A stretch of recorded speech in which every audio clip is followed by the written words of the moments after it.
Welcome to Abhinav Bharat.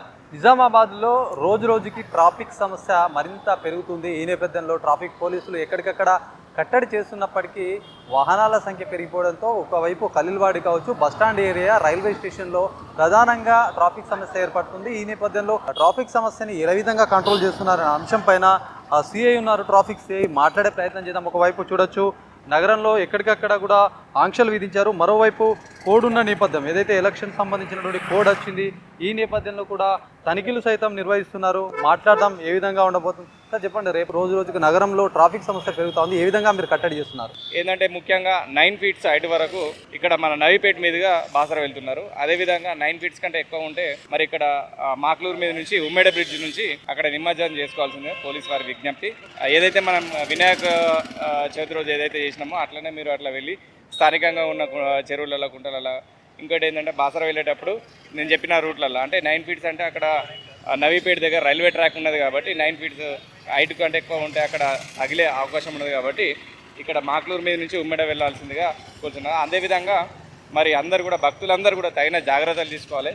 Police వారు చెప్పినటువంటి సూచనలు పాటించండి. నిమజ్జనం అయ్యేంత వరకు, మాతా నిమజ్జనం అయ్యేంత వరకు కూడా పోలీసు వారు ఎంబడి ఉంటాడు కాబట్టి మా యొక్క సలహాలు సూచనలు తీసుకోండి. ఎట్టి పరిస్థితుల్లో ఎటువంటి అవాంతరాలు కానీ అంతరాయాలు కానీ ప్రమాదాలు జరగకుండా మీరు పోలీసు వారికి సహకరించండి. అదేవిధంగా మా ట్రాఫిక్ పోలీస్ తరఫున ఎల్లవెల్లలా భక్తులకు అందరి ప్రజలకు సాయం ఉంటుందని ఇటు సందర్భంగా తెలియజేస్తుంది. ఇప్పుడు ఒకవైపు ఎలక్షన్ కోడ్ సైతం అమల్లోకి వచ్చింది, మరి ఎట్లా నడుస్తూ ఉంది? తనిఖీలు ఏమైనా చేస్తున్నారా? మరి ఎట్లా ఉండబోతుంది? ఎఫెక్ట్ ఏమన్నా భక్తులకు కావచ్చు, లేకపోతే మొత్తం ట్రాఫిక్ అయితే పెరుగుతూ ఉంది రోజు రోజు, ఏ విధంగా కట్టడి ఏ విధంగా చేస్తున్నారు? ఎలక్షన్ కోడ్ అనేది కేవలం రూరల్ వరకే ఉంటుంది, అర్బన్కు ఎలక్షన్ కోడ్ వర్తించదు. మేము కూడా ఏంటంటే మీరు చెప్పినట్టయితే రోజు రోజుకు ఈ ట్రాఫిక్ పెరుగుతుంది. దానికి సంబంధించి దేవి రోడ్లో 1 వే చేయడం జరిగింది. అదేవిధంగా ఖలీల్వాడికి హాస్పిటల్ ప్రాంతానికి వచ్చే వాళ్ళు కూడా 1 వేలో వచ్చి వెళ్ళాలని మేము ఇంతకుముందే మేము పత్రికాముఖంగా అంటే ఎలక్ట్రానిక్ ప్రింట్ మీడియా వాళ్ళకి తెలియజేసినాం.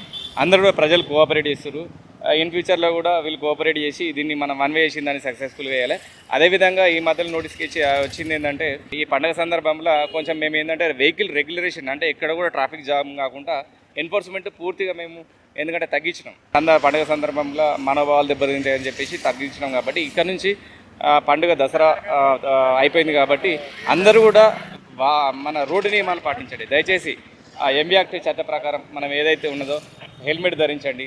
అలాగే మైనర్ డ్రైవింగ్ చేయకుండా, ట్రిపుల్ రైడింగ్ చేయకుండా, రాంగ్ సైడ్ చేయకుండా. ముఖ్యంగా ఏంటంటే రాంగ్ సైడ్ చాలామంది వెళ్తారు, అది గమనించడం. 1-2 డేస్ నుంచి ఏంటంటే మళ్ళీ ఎన్ఫోర్స్మెంట్ మొదలు పెడతాం. అదేవిధంగా పాత చాలనలు ఏమైనా ఉంటే అవి కట్టుకోండి. దయచేసి పోలీసు వారికి సహకరించండి. మీరు వాహన నియమాలు పాటించండి, రోడ్డు భద్రత పాటించండి. నిజామాబాద్ను సురక్షిత నిజామాబాద్గా తీర్చిదిద్దడంలో మరి మీ పాత్రనే ఖచ్చితంగా మీ యొక్క సహాయ సహకారాలు ఉంటే సురక్షిత నిజామాబాద్గా అయ్యే అవకాశం ఉంటుంది. కాబట్టి వాహనదారులందరూ తప్పనిసరిగా మరి మా ట్రాఫిక్ వారి యొక్క సలహాలు సూచనలు పాటిస్తారని ఇటు సందర్భంగా తెలియజేస్తున్నాను. మరొకసారి దసరా శుభాకాంక్షలు తెలియజేస్తున్నాను. ఇది మొత్తానికి నగరంలో పెరుగుతున్నటువంటి ట్రాఫిక్ సమస్యనైతే కట్టడి చేసే ప్రయత్నం చేస్తున్నాము. 1 వేలు సైతం కొన్ని రూట్లలో 1 వేలు చేస్తున్నామని చెప్పి ట్రాఫిక్ సిఐ ప్రసాద్ సైతం చేస్తున్నటువంటి పరిస్థితి. ఏదేమైనా నగరంలో మరింత వెహికల్స్ పెరుగుతున్నాయి. దసరా సందర్భంగా మళ్ళీ కొత్త వెహికల్స్ సైతం వస్తున్నాయి. మరి ప్రయాణికులు సైతం జాగ్రత్తగా ఉండాలి, హెల్మెట్లు ధరించాలని చెప్పేసి సిఐ సూచిస్తున్నటువంటి పరిస్థితి. కెమెరా పర్సన్ సందీప్తో శ్రీనివాస్, అభినవ్ భారత్, నిజామాబాద్.